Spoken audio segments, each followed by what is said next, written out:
Assalamualaikum warahmatullahi wabarakatuh. Al-Mustafa Muhammadin sallallahu alaihi wasallam ala sallallahu wa sallam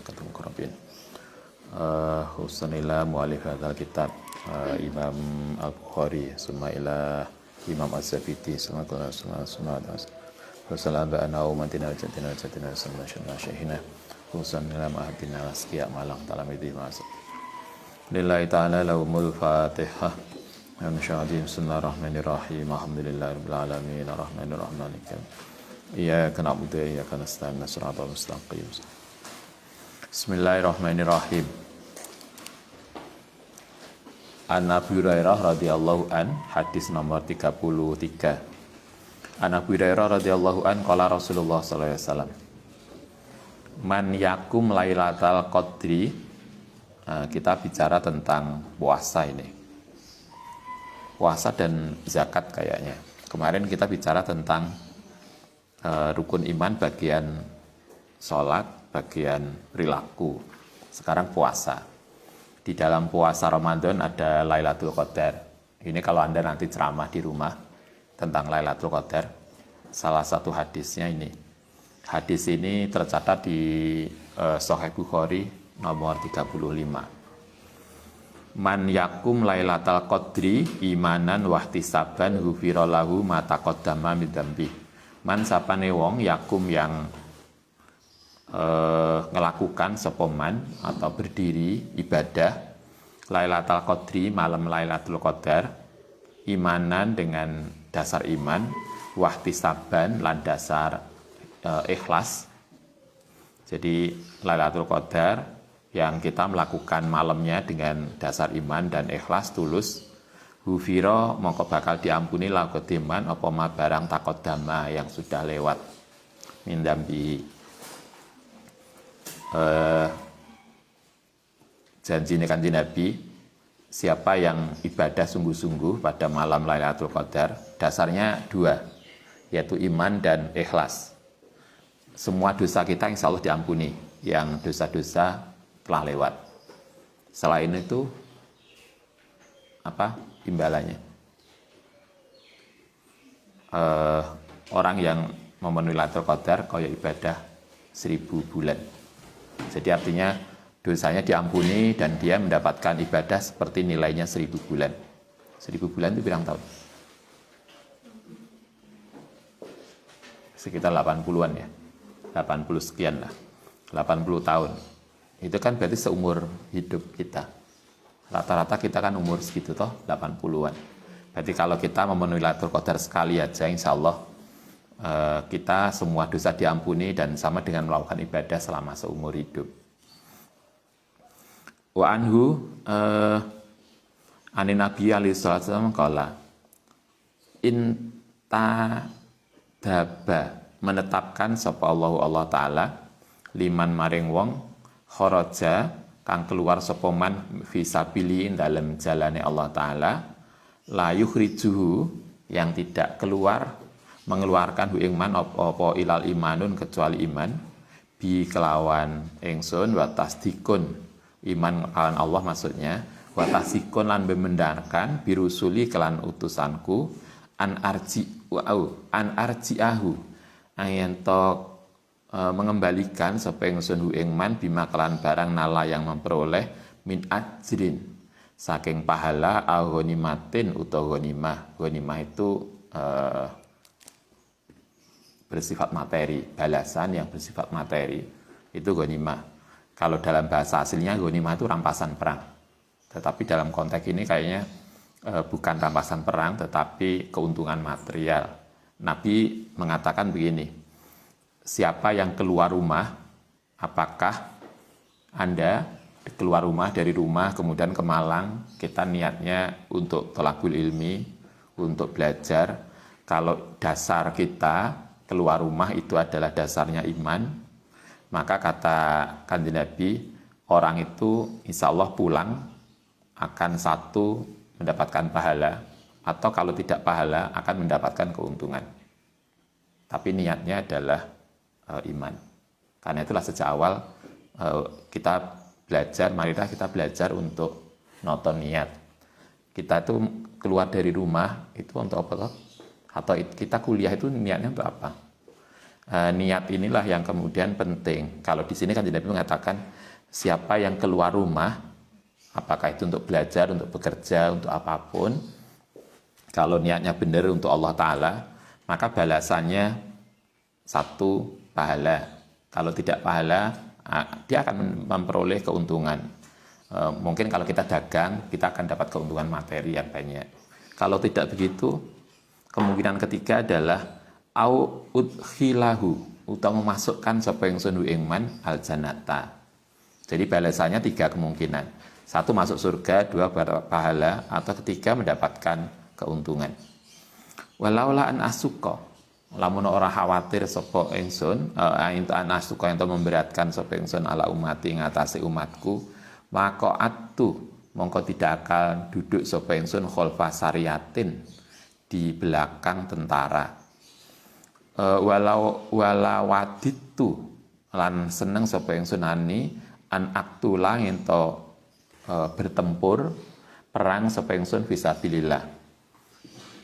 Summa uhya, kemudian dihidupkan sapa ingsun, summa uktala, kemudian terbunuh, summa uhya, summa uktala. Kata Nabi, lamuno kita, Nabi tidak khawatir bahwa ini akan memberatkan umat Kanjeng Nabi, maka Nabi akan memerintahkan bahwa jihad fisabilillah menjadi bagian yang harus dilakukan. Bahkan andaikan Nabi mengatakan gini, andaikan kita hidup sekali, kemudian maka diperintahkan untuk bertempur, untuk jihad. Kemudian mati, hidup lagi, maka masih jihad lagi. Saking pentingnya kita jihad. Wa anhu radhiyallahu anna Rasulullah SAW qala man qoma Ramadhana, yang di atas tadi hadis nomor 35 dalam Bukhari itu tentang Lailatul Qadar. Nah, kalau di sini ini tentang Ramadan. Man sapane wong koma yang memenuhi sapa man Ramadhana ing Ramadan imanan wahtisaban, dengan dasar iman dan ikhlas, maka hufirom lahu mata qaddama min dzambi, maka diampuni dosanya. Memenuhi Ramadan, siapa yang melakukan puasa Ramadan dasarnya iman. Karena itu kalau kita ngaji Al-Quran itu kan apa itu ayatnya? Ya ayyuhalladzina amanu kutiba alaikumusiyam kama kutiba alal ladzina min. Jadi dasarnya ya ayyuhalladzina amanu. Yang diperintahkan puasa itu ya ayyuhalladzina amanu. Nah, di sini juga sama. Man qoma imanan. Siapa yang melakukan puasa Ramadan dengan dasar iman? Dasarnya iman dan ikhlas, maka diampuni dosanya. Bukan ini dalam hadis lain, saya lupa hadisnya itu tercatat di mana, tapi hadis itu mengatakan gini, man fariha bidukhuli Ramadan. Siapa yang merasa senang dengan datangnya Ramadan. Jadi, ini sesuai ya? Masih lama Ramadan? Kalau misalnya bulan depan Ramadan datang, bulan depan bulan Ramadan, kemudian kita merasa senang banget masuk Ramadan, sama seperti kita senang masuk hari raya. Biasanya hari raya 10 hari itu kan kita udah sibuk loh. Jadi gak sibuk terawih, tapi sibuk jajan nih. Terus bingung golek baju baru macam-macam. Karena kita menyambut Lebaran. Nah, kata Nabi dalam hadis itu, siapa yang senang, merasa senang dengan datangnya Ramadan, itu pun ghufira lahu ma taqaddama, diampuni dosanya. Saya kira rasa senang itu kan tidak bisa dipaksakan. Kita bisa merasa senang dengan datangnya Ramadan karena di dalam hati kita ada ketulusan.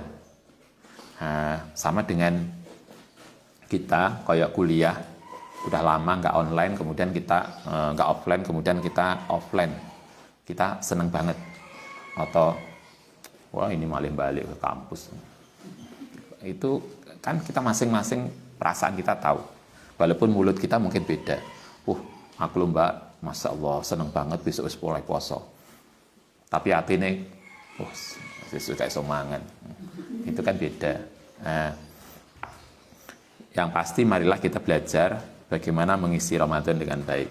Man qoma Ramadhana imanan wahtisaban. Ini hadis ini tercatat di dalam Bukhari nomor 37. Eh, yang mirip hadis berikutnya, wa anhu qala Rasulullah sallallahu alaihi wasallam. Ini hadisnya persis. Man soma. Kalau tadi man koma, kalau ini man soma. Man soma Ramadana imanan wahtisaban. Ini tercatat di Bukhari hadis nomor 38. Man soma Ramadana imanan man sapane wong soma kang puasa. Sapa man Ramadan imanan wahtisaban. Ghufira lahu mata qaddama min dzambi. Itu berarti ada berapa ini? Di sini ada 3 tentang Ramadan. Ada 2. Hadis nomor 37, 38. Hadis 35 sebelumnya itu tentang Lailatul Qadar. Wa anhu aidon radhiyallahu anna Rasulullah sallallahu alaihi wasallam qala. Inna dina setuhune agama iku yusrun mudah. Islam itu agama yang mudah. Layu sada lan ora dibangun orang bangun adina ing agama sapa ahadun illa ghalabahu, kecuali bakal bisa melakukan sapa man hu ing din. Kata Nabi, Islam itu gampang. Siapapun yang masuk Islam, kalau dia serius untuk beragama, maka tidak ada yang sulit.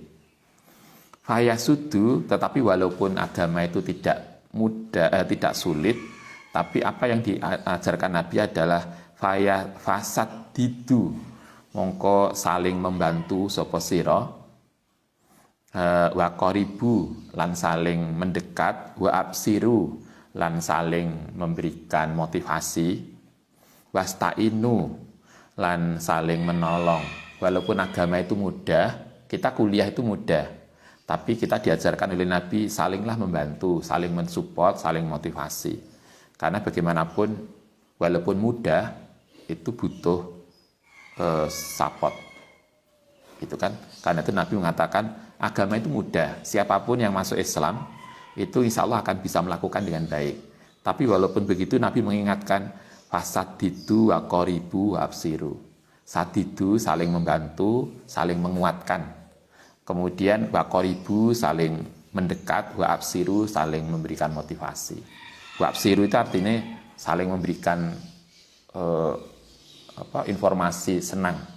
Berarti saling memotivasi. Wasta'inu lan saling menolong. Menolongnya tadi apa? Bil ghudwati kelawan makanan.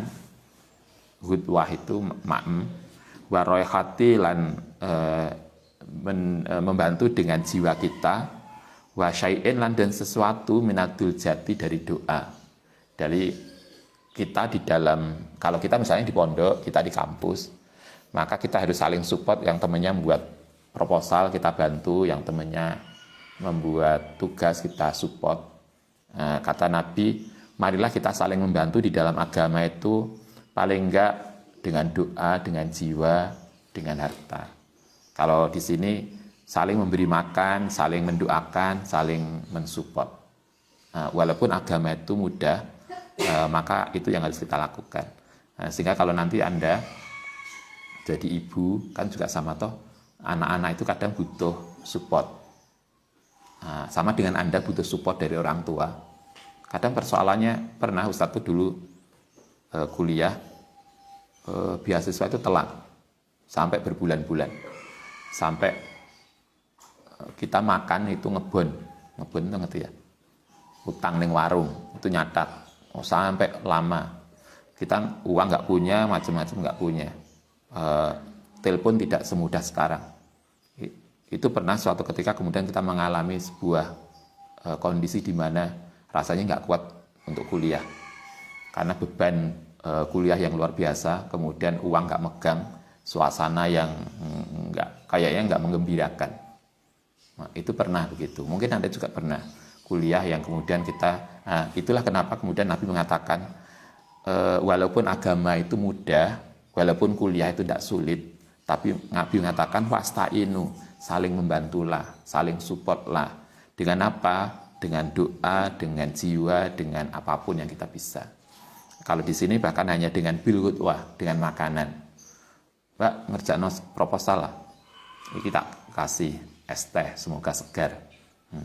Itu udah luar biasa loh. Mungkin itu, atau Mbak Turi ngentekno jajane.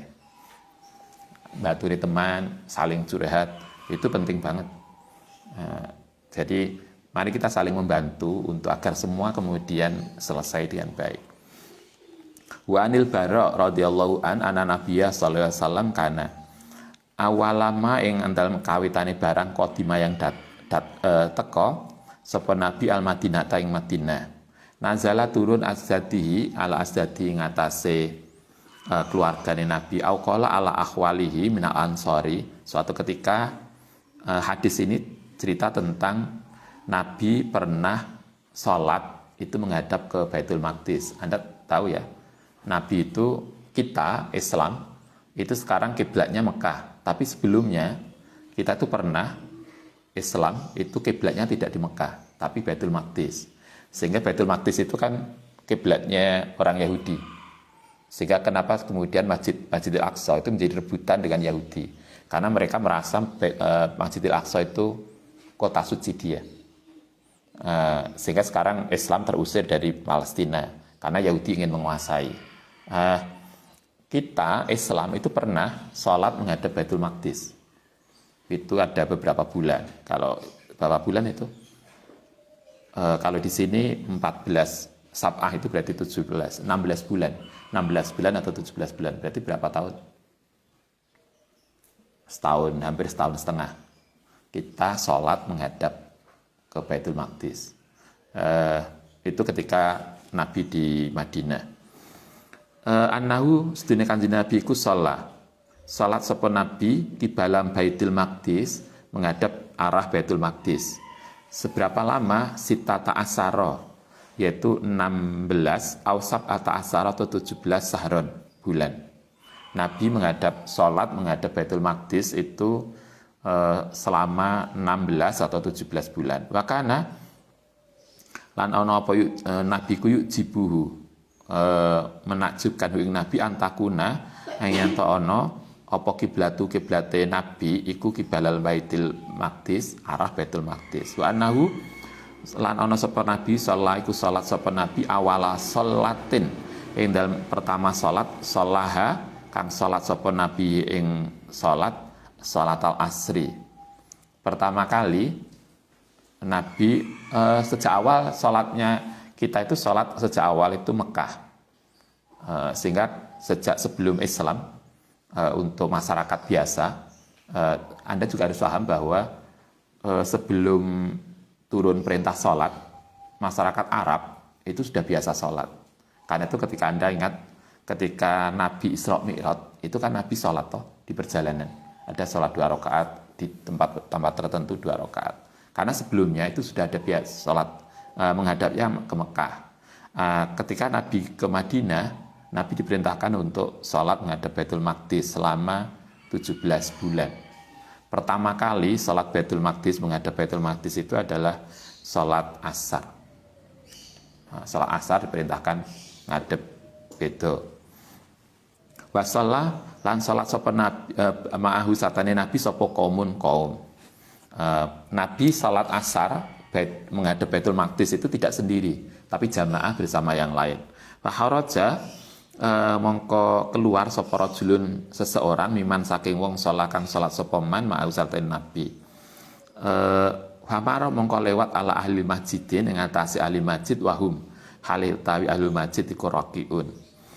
Faqala mongko ngucap sapa rajul tadi asyhadu billah, bersaksi sapa ingsun billahi demi Allah laqad sholaitu,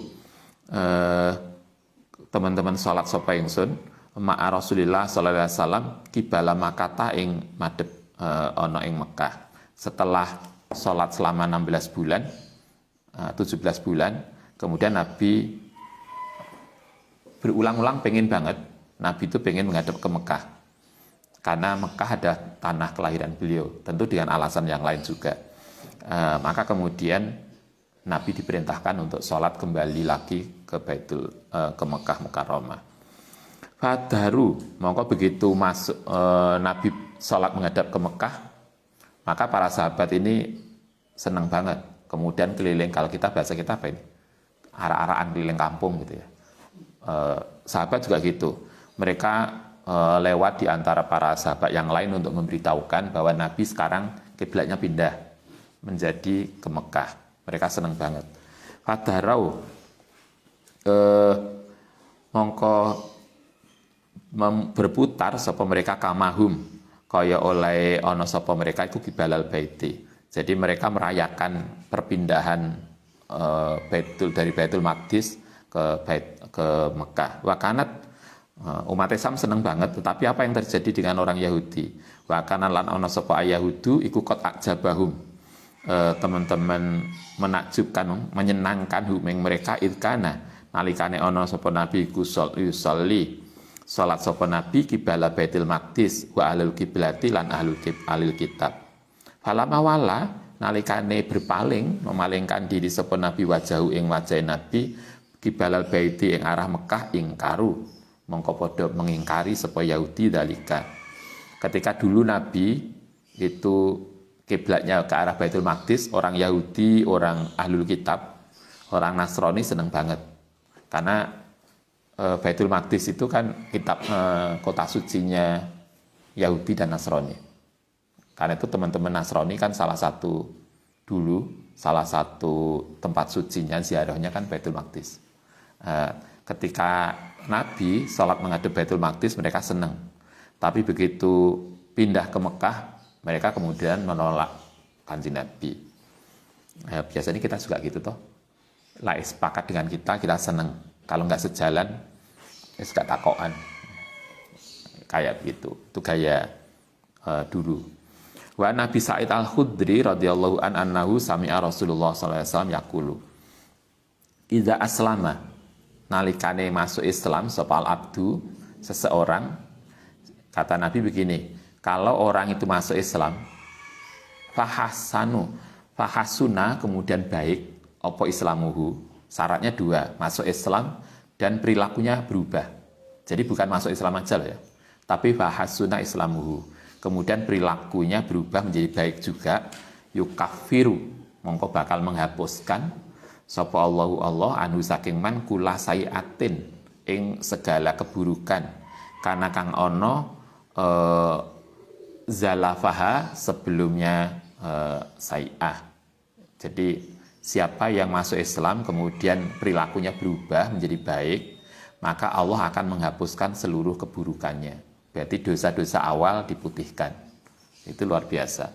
Wakana lan ono badadzalika, setelah begitu al-qisasu, maka ada balasan sesuai dengan perbuatannya, ada qisas. Yang sebelumnya misalnya Anda masih ingat ada ayat seorang anak tidak boleh menikahi ibunya. Kalau dalam tradisi jahiliyah, kalau biasanya kan seorang laki-laki punya istri banyak. Misalnya kalau si A ini anaknya bapak, tapi dia dari istri pertama. Bapaknya punya istri banyak, ada 4 misalnya. Maka dalam tradisi jahiliyah itu kalau bapaknya mati, ibu tiri tadi kemudian diwaris oleh anaknya dan dinikahi anaknya. Ibu tirinya, bukan ibu kandungnya. Ibu tirinya dinikahi. Sehingga kemudian itu menjadi tradisi. Begitu Islam masuk, maka pernikahan seperti itu tidak boleh menikahi ibu tiri. Karena dia adalah ibu. Karena dia adalah istri dari ayah. Di Al-Quran dikatakan, tapi kalau itu sudah terlanjur, karena itu dilakukan dulu masa jahiliyah, maka itu enggak dimaafkan, diputihkan, enggak boleh. Tapi bukan berarti tetap dinikahi, enggak. Tetapi apa yang terjadi pada masa lalu, itu kemudian dihapuskan, diputihkan. Tapi sudah setelah itu, maka berlaku hukum qisas. Kalau kita melakukan pelanggaran, ya berarti ada konsekuensinya.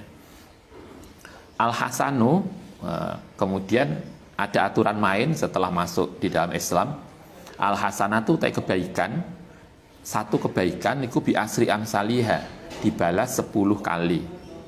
Ila sab'imiatin sampai ila sab'imiati difin, sampai 700 lipat. Jadi satu kebaikan minimal kita akan dibalas 10 kali minimal, tapi bisa juga berkembang menjadi 700 kali. Jadi kalau Anda misalnya ini pulpen, kemudian ada punya teman yang nggak punya, kemudian kita kasih pulpen, kita sedekah 1, maka balasannya kita akan dapat 10, minimal 10. Bahkan kemudian bisa menjadi 700 kali. Wasai'atu, kalau kebaikan balasannya 10 minimal sampai 700. Kalau kita berbuat buruk, wasai'atu tai 1 kali keburukan, iku bimisliha, dibalas sesuai dengan keburukan. Jadi kalau kita berbuat buruk, berbuat dosa, balasannya 1. Kalau kita berbuat baik, balasannya 10 sampai 700 kali. Sehingga kemudian kalau kita misalnya secara hitung-hitungan matematis, kalau kita seumur hidup berbuat baik 10 kali, berbuat dosa 10 kali, maka sesungguhnya berbuat baik 10 kali ini menjadi paling enggak kan 10 kali 10 toh 100. Sementara keburukan kita 10, itu berarti menjadi hanya 10. Kita masih untung 90. Kan gitu hitung-hitungannya. Nah, sehingga kalau kemudian pada hitung-hitungan terakhir di akhirat kok sampai keburukan kita menjadi jauh lebih banyak, itu berarti memang keburukan kita sangat sedikit, kebaikan kita sangat sedikit. Karena kebaikan kita jelas Allah mengatakan dalam kanjeng Nabi dikatakan minimal 10 kali. Sehingga 1 kali kebaikan itu nilainya sama dengan 10 kali keburukan. Kalau kita hasilnya kemudian buruknya lebih banyak, itu memang kita terlalu sembrono.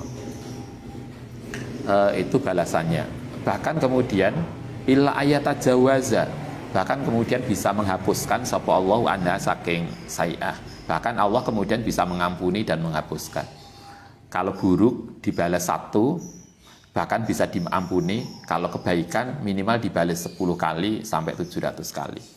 Wa an Aisyah radhiyallahu anna Nabiyya sallallahu alaihi wasallam dakhala.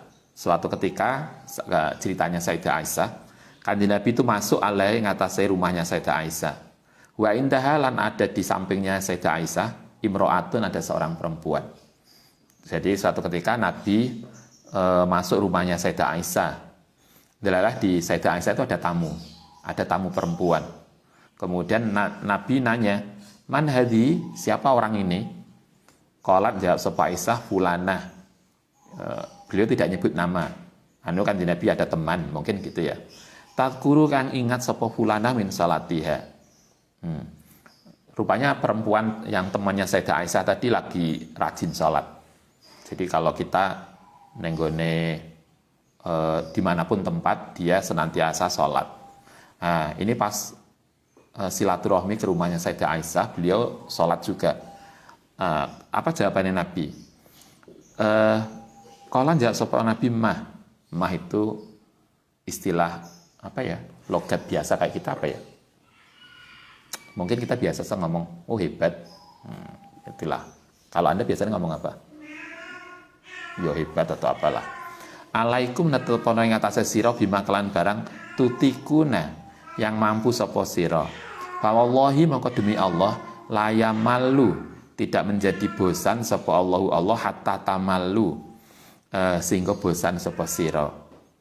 Nabi mengatakan, oh itu bagus, berarti perempuan tadi ibadah dengan sekuat tenaga dia. Tapi Nabi kemudian ada statement yang mengingatkan kita begini. Wa kana lan ono dina apa agama yang disukai lai maring Allah kuma barang dawama yang istiqomah mudawamah hali ngatasi ma sapa sahibuhu, orang yang mengerjakan ma. Ketika ada perempuan yang rajin sholat, bahkan ketika silaturahmi di rumahnya Sayyidah Aisyah, Nabi mengatakan, oh itu hebat, berarti dia mengerjakan ibadah dengan sekuat tenaga. Tapi Nabi kemudian mengingatkan, tapi ada yang lebih bagus loh. Yang lebih bagus adalah kalau kita ibadah itu istiqomah. Jadi yang dipentingkan istiqomahnya. Kadang kita sering toh, kalau maksudnya istiqomah itu continue. Kalau kita mau cek Quran setiap hari misalnya setengah juz, itu continue. Tidak kok kemudian pas ingat kita mau cek 3 juz, hari seminggu kemudian nggak mau cek belas. Atau kalau pas ingat tahajud sampai subuh. Jam 12 tangi sholat sampai subuh. Tapi nanti tangi lagi semester depan. Enggak. Bahwa kita bisa melakukan ibadah dengan sekuat kita itu bagus kata Nabi. Tapi ada yang lebih perlu diperhatikan adalah bahwa Allah suka orang itu yang ibadah itu continue. Jadi bukan model grafik naik turun, tapi continue. Continue itu artinya antara hari ini besok itu terus kita lakukan, bukan kemudian sehari banyak tapi kemudian kosong. Enggak. Kayak belajar kan gitu toh. Kita belajar itu juga setiap hari belajar. Tidak kok kemudian belajarnya semalam suntuk tapi kemudian beberapa malam enggak. Nabi mengatakan ada ibadah yang jauh disukai Allah, yaitu mudawamah, yaitu continue, istiqomah. Wa an Anasin radhiyallahu an Nabi sallallahu alaihi wasallam qala yahruju bakal keluar minan nari saking neraka sapa man wong qala kang ngucap sapa man la ilaha illallah. Siapapun yang mengucapkan la ilaha illallah, di dalam hati kita ada kalimat la ilaha illallah, wa fi qalbihi lan ing dalam atine apa waznu sairatin seberat biji min khairin saking kebaikan. Siapapun yang syahadat, yang la ilaha illallah, dan di dalam hatinya ada potensi baik, walaupun baik itu hanya kecil banget, itu pun insya Allah bisa keluar dari neraka. Wa yakhruju lan keluar minan nari saking neraka sapa man qala la ilaha illallah wa fi qalbi waznu buratin, yaitu satu timbang biji gandum min khairin saking kebaikan. Wa yakhruju lan bakal keluar minan nari man qala la ilaha illallah wa fi kulli wa fi qalbi lan ing dalem hatine man apa wisnu dzarratin, seberat biji dzarrah. Ini lebih kecil lagi. Dzarrah itu biasanya dimaknakan atom. Berarti artinya saking kecilnya, min khairin, saking kebaikan. Artinya siapapun yang Islam, siapapun yang meyakini Allah Ta'ala, la ilaha illallah, kemudian ada niat baik, ada perilaku baik, maka insya Allah itu bisa membebaskan kita dari neraka. An Umar bin Khattab radhiyallahu anna rajulan, satemene seorang laki-laki minal Yahudi saking Yahudi iku qala lahu. Pernah ada seorang laki-laki nanya kepada Umar bin Khattab begini, ya Amirul Mukminin, ayatun utawi ayat fi kitabikum ing dalam kitabmu Al-Qur'an takraunaha, maca sapa sira ha ing ayat, lau alaina lamono ing atase kita maksara Yahudi, yaitu orang Yahudi kunazalat turun, latakhadna mongko bakal ngambil sapa kita zalikal yaum ing hari itu idan sebagai hari lebaran. Faqala mongko jawab sapa ini Ibnu Khattab Umar bin Khattab, ayu ayatin, endine ayat itu, qala al yauma akmaltu lakum dinakum wa atmamtu alaikum nikmati wa raditu lakumul islama dina. Kata Yahudi, Umar, di Quran itu ada loh ayat yang luar biasa. Coba, ini ada orang Yahudi mengatakan di kitabmu, di Quran itu ada ayat yang luar biasa, yang kalau kami orang Yahudi menerima ayat itu, maka kami akan menjadikan dia sebagai hari lebaran. Ayat itu ternyata adalah al-yauma akmaltu lakum dinakum. Ayat yang menunjukkan tentang kesempurnaan Islam.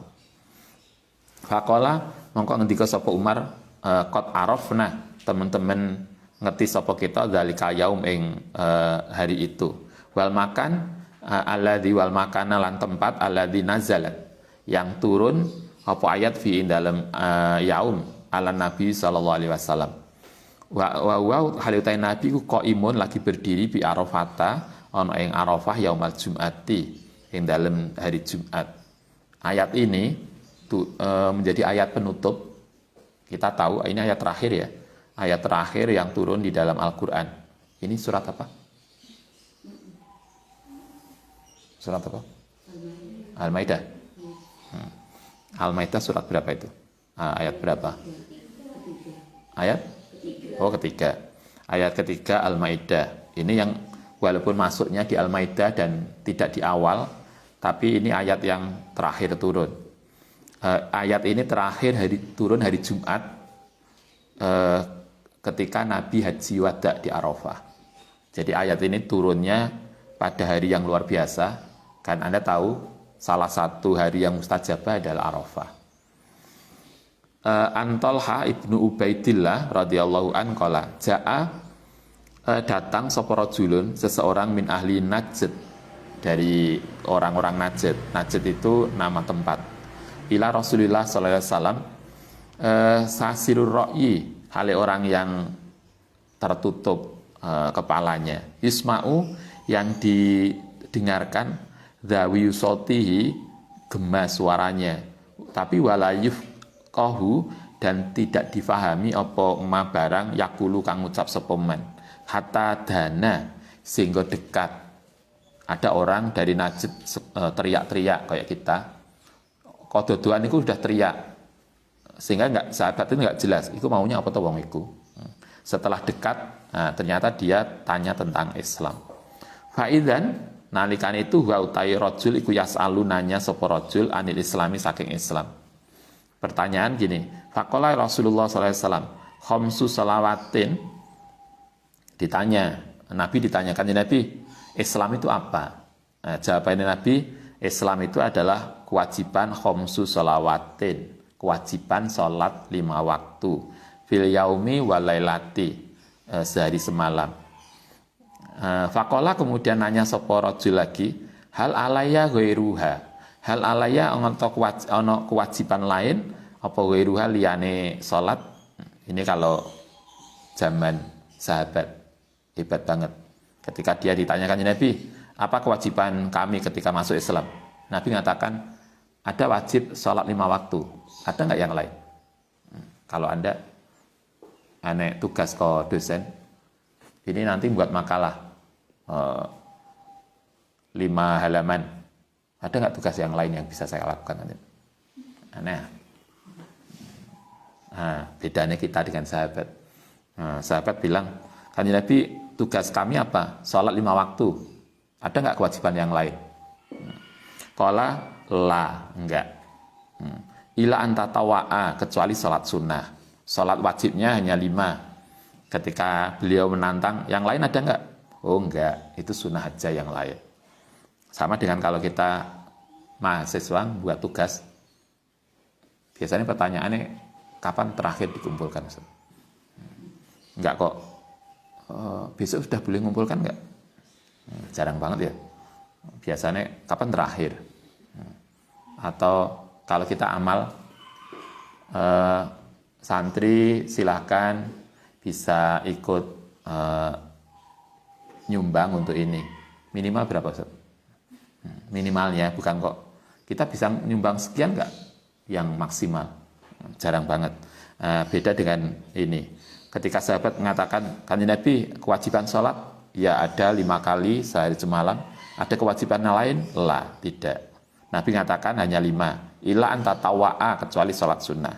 Fakola, kemudian Nabi menyampaikan lagi, selain kewajiban sholat 5, ada lagi loh ya, wasiyamu Ramadan, puasa Ramadan.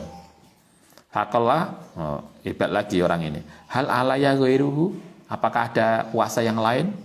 Kola, jawab sapa Nabi, lah, tidak. Ila anta tawa'a, kecuali sholat puasa sunnah.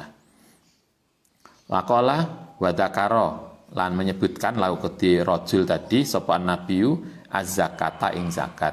Ada kewajiban puasa, ada yang lain enggak? Puasa itu kewajibannya hanya Ramadan, selain Ramadan sunnah. Kemudian ada kewajiban lagi az-zakat, zakat. Kola, ini rojulnya luar biasa. Kemudian hal alaya ghairuhu, apakah ada kewajiban lain? Qala la, illa anta tawa'a, kecuali zakat sunnah, maksudnya sedekah. Faqala, mongko ngendika sapa rawi, fa'at baro, kemudian pulang.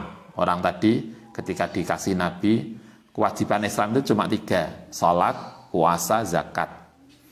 Fa'adbara, kemudian pulang sapa rajulu wa huwa halita rajul iku yaqulu.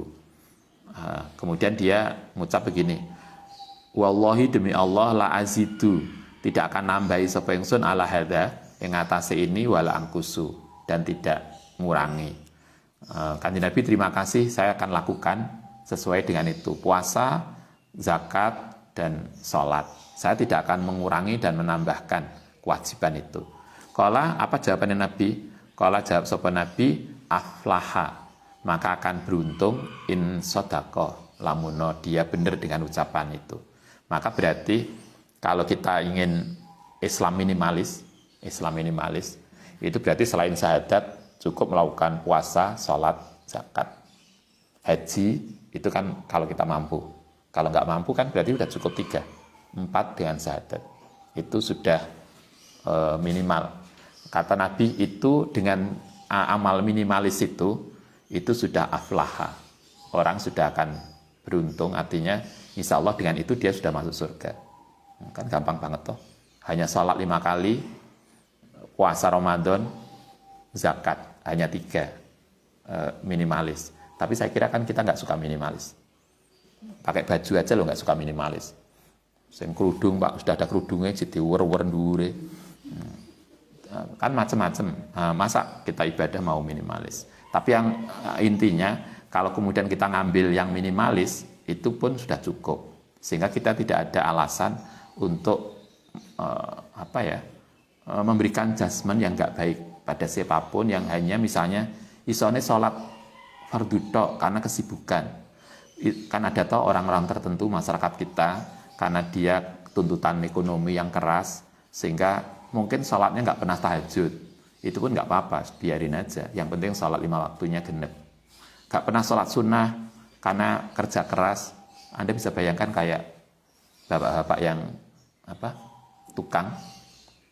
Cobalah mereka tukang poso, Ramadan poso. Apalagi yang sepuh itu, bukan hanya Ramadan, Senin Kemis lo poso. Pak Min itu kan Senin Kemis puasa coba. Dengan suasana yang kadang panas banget. Andai kan pun nggak iso, hanya bisa sholat puasa Ramadan aja, itu udah luar biasa. Ya lah kita poso turu, mulai subuh sampai duhur. Alhamdulillah Mbak, saya segar puasa, nggak merasa lapar. Ya turu sampai maghrib.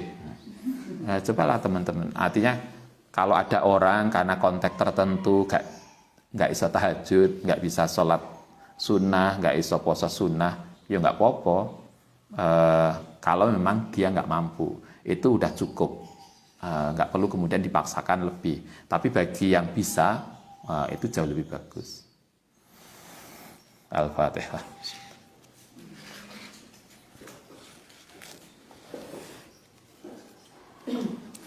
Rabbana fa'na bima lamtana Rabbi alimna difa'una Rabbi alimna wa faqih ahlana wa qarabati lana Rabbana fa'na bima lamtana Rabbi alimna difa'una Rabbi faqihna wa faqih ahlana wa qarabati lana. Assalamualaikum warahmatullahi wabarakatuh.